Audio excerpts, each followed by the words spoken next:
Secretary, I want to express my severe concern with the deployment of the National Guard in Los Angeles without consultation of the state of California. There have been photographs that have shown these troops sleeping on the floor and have not been provided fuel, food, or water by DoD.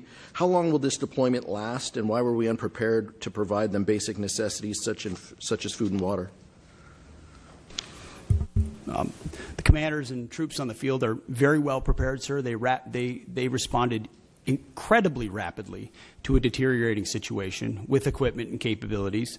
We have made sure from the top down, as a Secretary of Defense who's been in a unit holding riot shields outside the White House during the chaos of the summer of 2020. I know what it's like to be immediately deployed into a situation like that. There are moments where you make do as best you can temporarily, but we are ensuring they're housed, fed, water capabilities in real time from my office, because I care that much about the California Guard and the Marines and the men and women who are supporting our ICE agents on the ground. You should check it's with your true office. Every day, and that's a disingenuous attack that misrepresents how much we care about our troops and what they're doing to defend ICE agents. I'm not going to take the fact that we don't care about the troops. Nobody cares more about the troops at the top than this Secretary and the Chairman and our department. How long will the deployment last?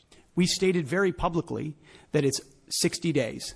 Because we want to ensure that those rioters, looters, and thugs on the other side assaulting our police officers know that we're not going anywhere. We're here to maintain the peace on behalf of law enforcement officers in Los Angeles, which Gavin Newsom won't do. What is the estimated cost of the deployment for the Guard and the Marines to L.A., and where's this funding coming from? Will it be coming from quality of life programs that affect our service members or our families? If you want to wait till I finish, before I hand it to such as updates, housing, and barracks. Before I hand it to Bryn, the insinuation that we're pulling money from housing and barracks in order to fund this is disingenuous and incorrect. I'm just asking. Bryn can give you the numbers. Absolutely. So the current estimated cost is $134 million, which is largely just TDY costs, travel, housing, food, etc.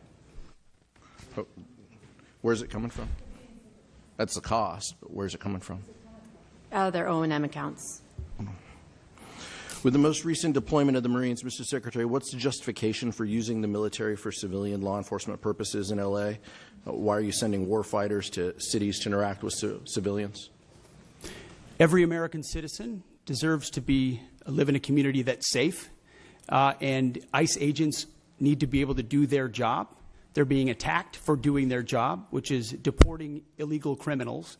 That should happen in any city, Minneapolis or Los Angeles. And if they're attacked, that's lawless, and President Trump believes in law and order. So he has every authority, and he has done mobilizing National Guard or active duty troops under U.S. code to protect federal agents in their job, which is exactly what we're doing, and we're proud to do it. We're proud to do it. 10 U.S.C. of the U.S. Code 12406 as a legal basis that the President used cites 3 examples and circumstances for the Guard: invasion by a foreign nation, rebellion or dangerous rebellion against the authority of the government of the United States, or the President is unable with regular forces to execute the laws of the United States. Which authority is triggered here to justify the use? I don't know. You just read it yourself, and people can listen themselves, but it sounds like all 3 to me.